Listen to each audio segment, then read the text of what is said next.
Welcome to this episode of the Bullets broadcast. This podcast is brought to you by the Basketball Fix. The Basketball Fix is run by Josh, Ryan and Jeremy. Big shout out to the guys over there and a huge thanks to this crew for bringing this episode to you. My name's Tracy Malone. In the last episode, we've had such a huge response to that episode. Lots of members have DM'd me and shared your story. And we're all really hoping for some actual change next season on so many levels, especially the members' experience. So let's hope we see that. Thanks to all of you for listening in. Please remember to subscribe and let your Bullets friends know about this podcast. It helps so much to keep this going. This week on the podcast, I am joined once again by Bodhi. Welcome back, Bodhi. Yeah, thanks for having me, Tracy. I've been very excited to get back onto this building podcast.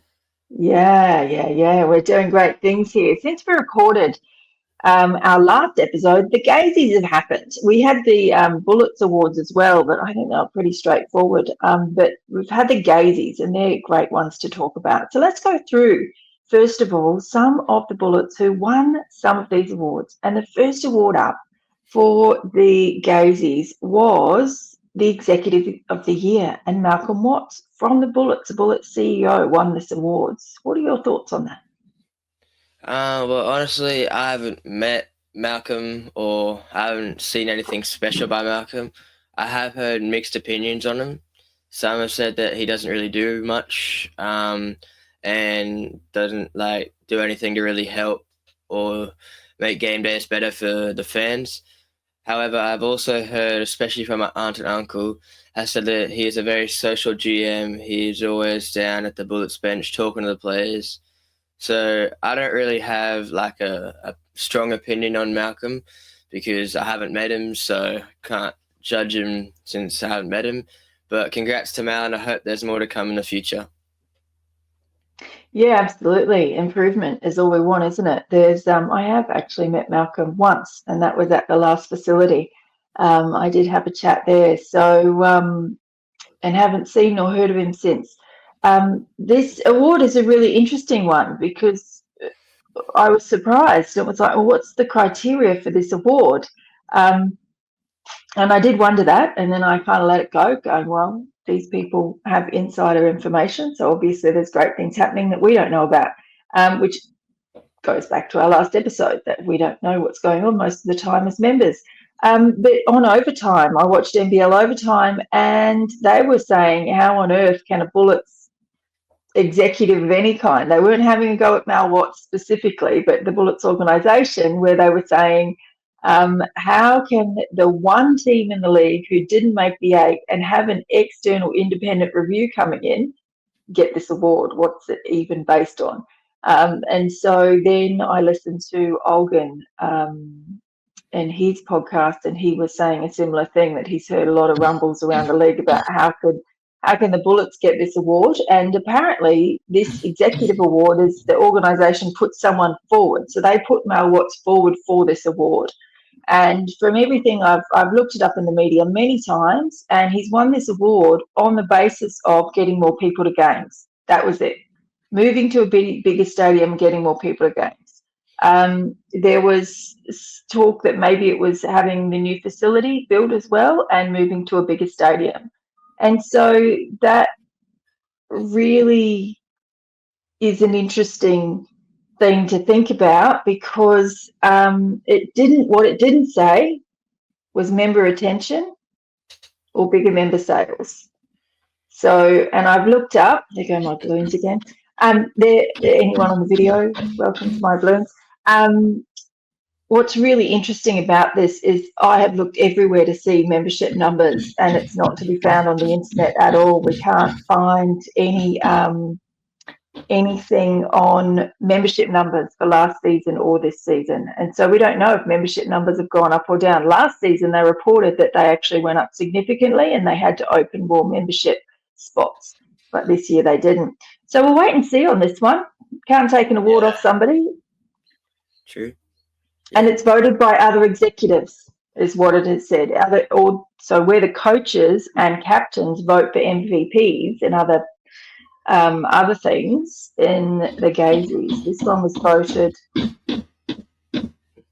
by. I, in my opinion, thought it was the Wildcats CEO. I've heard a lot about him. I'm not too sure what his name is, but I've heard a lot about him trying to do a lot more stuff for the members and fans and the stadium and all that. All right, so let's go to the next award. We had Tyrell Harrison as our most improved player. What did you think about that one? Yeah, I was very happy with when I heard that Tyrell got his award. He definitely has had a monster year, averaging 14.2 points, 1.2 assists, and a whopping 9.7 rebounds. The most rebounds per game in the entirety of the league. However, I feel like my top three might have been, one of them might have been Casey. I thought Casey Prather was very good and very improved this season. He went from averaging like 6 points a game to 20, especially after coming back from 2 horrifying knee injuries.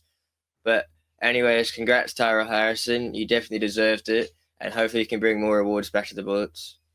Yeah, absolutely. And so this is one where it's like we win either way. I thought it was really well deserved by Tyrell, but there was a lot of call for Casey to be in there. And that's where I think it's just when people think about most improved, they have an age range with their most improved. And so Casey, just because of the standard he was at, they just aren't seeing, couldn't see how he would fit that award. But so many of us can see how both of them are there. But yeah, I really think Tyrell did deserve this. I was surprised that Taron Armstrong didn't get that one. So I was like, yes, Tyrell, well done. So he's done such a great game, He's had such a great season when he's been there. And he is a definite impact. I really saw the impact when he wasn't on the floor. And the amount of adjustment that had to be made when he wasn't there was quite massive. And so I thought it was a great win. And so now we'll go to the man himself, which is Casey Prather, and he was in the All-NBL Second Team. Yeah, I was absolutely shocked about Casey not being on the first team, averaging 21.2 points, 2.2 assists, and 6.3 rebounds. I thought he was a guaranteed first-team player.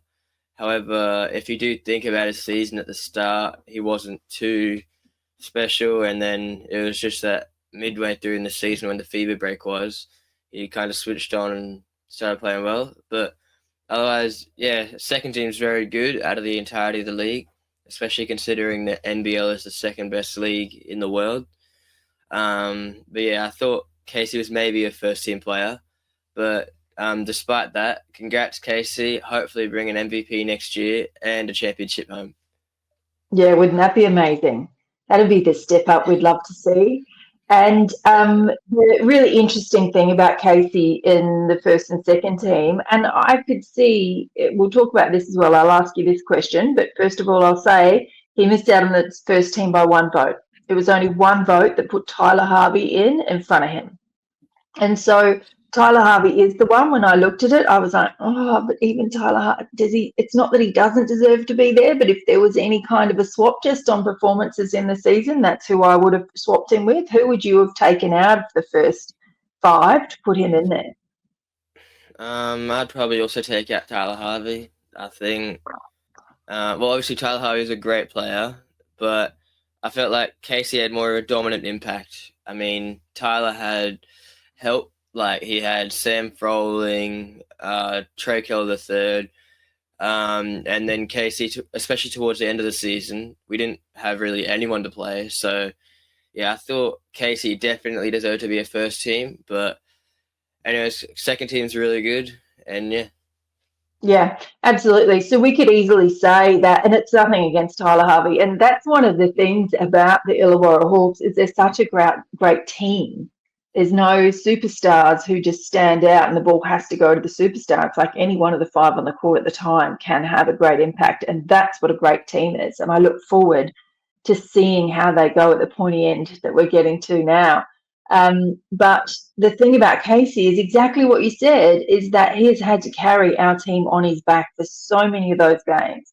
And so you look at all of the injuries we've had all year, if he was one of those injuries and he was not there for our last half of the season, would we have got a single win? Maybe against New Zealand, but otherwise, definitely not. We would have gotten wooden spoon. Yeah. And so the impact that he has on our team, I really think he deserved to be in that first team. I think he was amazing. But nothing against Tyler Harvey. He's amazing. And his team's going into the championship more than likely. Not yet there, but more than likely. So they needed those players in there. But yeah, I think we can all say that that we think that Casey really should have been up there. But second team's great too. All right, so that was the Gazies. That was a big night at the Gazies. I was amazed that that we got a few awards in there, which was great. Now let's talk a little bit about some of our other players and what they're doing now. So Toby Smith-Milner is called up again to play for the All Blacks. Yeah, congrats, Tohi. He definitely deserves it, especially after what he did on January 1st against Kendrick Davis and Montrezl Harrell. He put up 14 and 10. And I just finished my basketball game, and me and my auntie were like, "Oh, Bullets aren't going to win this." And then we won, and we went to go to box score, and we saw Tohi had a huge game. So, yeah, I reckon he definitely deserves it. And, yeah, great job on being in the All Blacks. Yeah, absolutely. That was he's really stepped up beyond where he was ever meant to be this season, and I'm so grateful to him for everything that he really delivered for our team this year. It's been incredible. And he also, I'm not sure, is he still on contract? I think he'll still be there. He better be back. He better be back. All right. So Rocco has been named in the EMU's extended squad of 25 for the FIBA Under-19 Men's World Cup in Switzerland. And Rocco's listed as an injury management player. Yeah, I'm not too sure of this. I mean, I know our season ended last week, but to the Bullets, isn't Rocco injured? Or supposedly? No offense, Rocco. You're a great player, and you're an NBA-bound player, but you're probably one of the most underwhelming next stars this season. I mean, you saw Karim Lopez, Alex Tui, Izan Almanza, and Malik Lewis were all superb, but we barely saw you play a game. But putting all the negatives to the side, congrats, Rocco. Just think of this as your next step to the best league of them all, the NBA. And Rocco, you better play good with all the scouts watching. Yeah, I just really hope that this season that he's had does not have an impact on his ability to get over there, because we want the best for him. It's like, just get over to the NBA, mate, and show us what you're made of, because we've seen it. And we saw it last season. So we saw what he was capable of last season. We saw that development last season, and we saw him growing. And this season, he didn't come back in at the same level. I think he came back in and his level actually lowered a little bit. And I'm really interested as to why that might be. And it has been suggested to me that the missing piece there might actually be Aaron Baines, that when he left, he might have been having an impact. I really don't know. What are your thoughts on that? Yeah, I feel like Baines could definitely be a big impact. Baines played like 500 games in the NBA, so he's had a lot of experience. I think he's also was one of the players who kicked Rocco into line. If Rocco wasn't doing what he was really supposed to, wasn't giving much effort, Baines, he would definitely tell him. And without someone who's got that type of experience at his position, well, except for Tyrell, isn't really kicking him back into line. You don't see much effort by Rocco. It kind of seems like he's a bit upset to be playing basketball. Yeah, interesting. It's so if I think about it, if I was 17 again, which we're going back a moment for me to think about that. So if I was 17 again and I was playing with somebody who had played 300, how many NBA games did you say? It was like 570. There you go. 500. What do I know? 570 NBA games in a position that I wanted to play. versus a great player in Tyrell, but he has no knowledge and understanding, and he's just getting most improved player. So who do I have to look up to on that team, and who do I have who can really develop me? Because there's nobody in that squad. There is nobody there that I know of that is actually where he wants to go, other than Aaron Baines was. So that's just something really interesting that I think we need to think about when you're having a go at him and saying, what went wrong this season. I like to go a little bit deeper, and they're the questions that I like to ask. So maybe we'll never know the answer, but we'll pose the questions. So we've had another re-signing this week. We know Prather has re-signed, and we've had Sam McDaniel sign on again for 2 more seasons. What do you think about that one? That's very good. I think Casey Prather re-signing is more of a thankful act to the Bullets to get his career up and running again. Because you saw last year he wasn't too special. When he got signed, I thought, this guy is not great. But that's because I hadn't heard of him when he was playing for Perth and United. But now that I see what he's doing now, he's terrorizing the league. Just unfortunate that he didn't really have much help. But also, a couple episodes ago, when we were talking about Schuler saying that this will be a defensive team and protecting home court, well, we didn't have Sam McDaniel for most of the season. And if you imagine Norton and McDaniel together, that's a lethal defensive combo. And if we have McDaniel for 2 more years, we could hopefully be a really good defensive team. Yeah. I think it's a real shame that one player lifts the standard of defense so much, because now we're seeing the impact of what if that one player gets injured. So I think we need a little bit more. I think this team is meant to be built on a defensive mindset.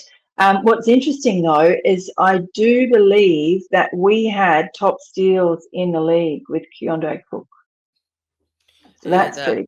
Would make sense. Yeah, he's very quick, so that would make probably a lot of sense. Yeah, so there's that as well, but so I'd really like to see, even though defense seems to have just disappeared this season, it'll come back in the pointy end. I think when it comes down to actual championship, we're about to see, if Perth can get through and get all the way and win, then who cares about defense? It doesn't matter. Because they're not a defensively minded team. They're really an offensively focused team. But if Melbourne United get up again and Illawarra get up again, top 2 defensive teams in the league. So we'll start to see what impact defense has again. And I think, so I saw this competition on the NBL. You have to just predict who will win the championship, and I feel like it will come down to defense. I thought it'd be Phoenix and United. And I feel like United will probably take that just because of their mentality.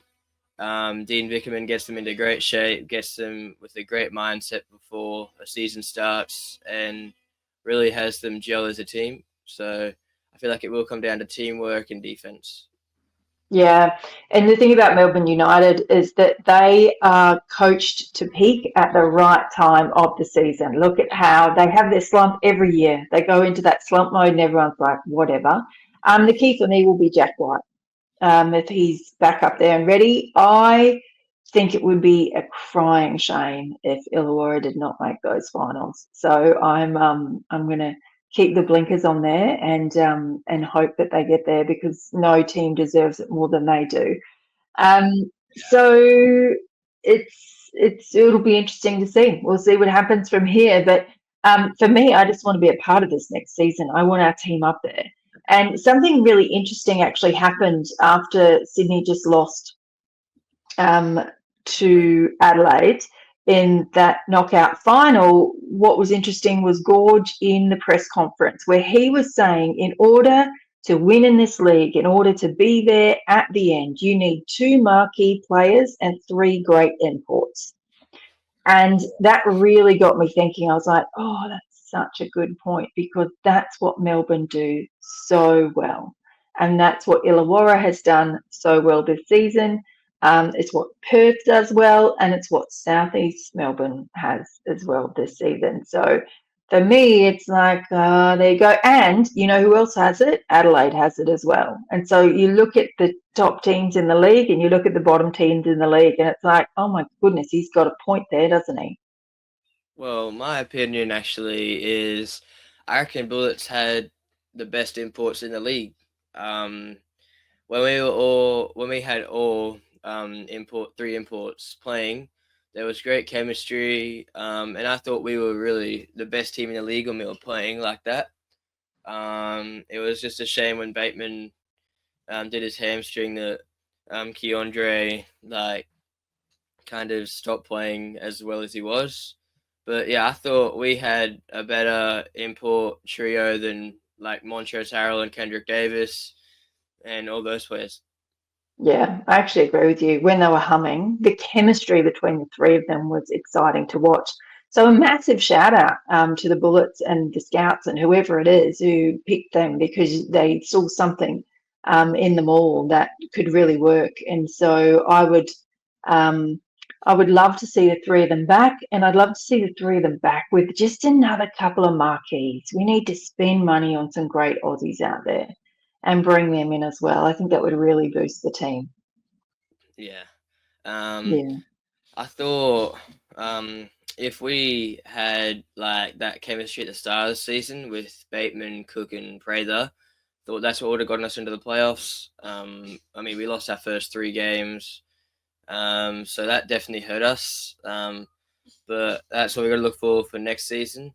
However, we did improve this season heavily with our signings, I reckon, because last year Shannon Scott and what's his name, Chris Smith were very well, especially Shannon Scott was very underwhelming.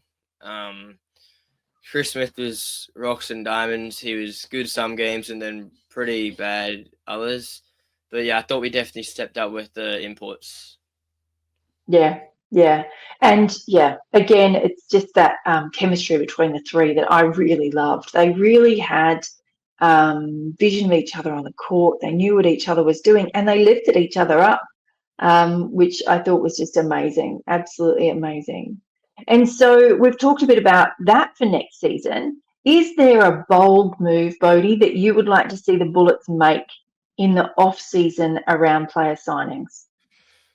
Around player signings, I think sign someone who like another captain, like so someone who can really control the ship when Norton's on the bench. Yep. And who He would that likes to be? play. Who's out there in free agency that you reckon could do that? I reckon. I thought Emmett Nar wasn't too bad. Um, from what I was told, he was a really good shooter. Didn't really see him shoot, but he definitely was controlling the ship, slowing us down. And then it was just a shame when he did that oblique injury that really sidelined him for the rest of the season. But otherwise, I reckon go for Emmett now. Yep. I'm still all for Will McDowell White. Apparently, Oh yeah, apparently, we were close last season, but the money overseas, it was just too big. And so that's what I'm hoping for. If I can have my wish list filled out, it would be keep our imports, put Will McDowell White in there as well, and I want more bigs. I want more bigs. yeah. And so, what else would you like to see from the Bullets next season? Well, from what Olgun Ulick was saying, that it's going to be a coaching carousel this off season. There's going to be a lot of coaches fired, a lot of coaches coming in, and I feel like Schuler might be one of those who gets taken off. Obviously, didn't feel up to like standards what he was saying, what we'd be doing. So I feel like if Schuler does go, we need a coach who gives us a new mentality, a new defense, and a new offense, and Yep. just So let's new flesh that chemistry. out a bit more. So what do you mean by new mentality? What do you want to see? Um, just focus on really trying to build up on the season and try to get to playoffs. Really, just build as a season, focus on one game and then the other. And then, yeah, I reckon new defense, learn to communicate more. You see with normal basketball games, there's like people screaming switch, screen, but from where we are in the Platinum area, you don't really hear anything from the Bullets. Last season we did. That was what Banger was so good at. He owned his space there, and that is, a position I used to play back in the days when that was possible, and that was your job. When you're back there and you're close to the baseline, your job is to call the game. So you have to talk more than every other player on the court because you're the one with the wide vision. And so that is something that I feel like we've been missing this season, is that real anchor in there to go along with Tyrell Harrison. So that's something I would love to see Tyrell keep developing. I want him to develop his ability to speak defensively, to speak up about what else is going on the court so that everyone can hear him. Everywhere in the stands, because he's such a great player and he has such a good he's always been in the plus. I don't think he's ever been in the minus, so he has such an effect on the game, but I really want to see that develop. And I want somebody else to come in as well, somebody just a bit broader, bit wider, like the Bangers of the world. And so that's what I want to see defensively. I just want to see more defensive impact. And what do you want to see offensively? What do you mean by new offense? Just really try to set as much players as possible, but be focused on defense more. But as I was watching one of the NBL not documentaries, but YouTube videos about Josh King and the throwdowns, he said Josh King was saying, "Don't shoot a good shot, look for a great shot, and if we have those great shots, we're always going to make them." Yeah, and so that's what you're really looking for, that little bit of an extra pass, which we saw at times in seasons. In this season, we saw that at times. And so for me, it's really when you're talking about new mentality as well, a win-loss ratio is seriously important to get you to the finals. But when we're coming to the end of it, looking at it and going, oh, we'll have the same win-loss ratio as last year, I'm not interested anymore. Like, we need to be top six now. We've had long enough. We've waited long enough. We've been here for long enough. And so it will be very interesting. There's so much we don't know with this independent review as to how the chips are going to fall there. I fully trust that process. I believe the owners have brought it in for a reason. The other thing that I actually want to see next season is I want to see an owner on the ground in Australia, somebody who's actually here looking after this club and making sure that things are running smoothly, because I just don't think we hit it this year. I still don't think we're where the owners even want it to be. And how do they know and how can they manage it? It's all well and good to have an independent review come in at the end of a season, but the season's gone, fellas and lady. Season's done. We need you during the season. We need to right the ship in the middle of it, and you cannot do that from over in the States. So my call is to have someone on the ground. Seeing there are so many games and so many teams where you see the owners in the stands. They are sitting on the sideline, they are engaged with their club, and they are the top clubs in the league. And so that's something I would like to see as well. Yeah, something I also want to see more about this, signings, who he should sign. Yep. I reckon Montrezl Harrell is off contract this season, and he has said that he is open to staying in the NBL. So I reckon go for Montrez, but go for former NBA players like John Wall is looking to go to the Phoenix, but if you can offer him a lot of money, go for it. Just go for experience as well, I reckon. Yeah, because we've seen the difference. Harrell is almost unguardable. He's such a smart player. And that's what comes from that long in the league. In a league that's so much better than ours when you're looking at NBA versus NBL, So I'm with you on that one. Let's see what keeps unfolding as we move through. It was really interesting to me that they signed Sam McDaniel so early. So that's like, as the review started, when's it happening? When do we get details of what's going on in there?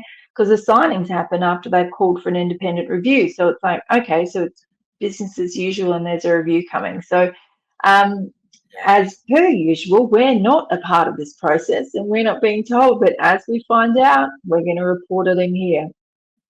Yeah. Well, as we said in our first Bullets broadcast episode, get the crowd more involved.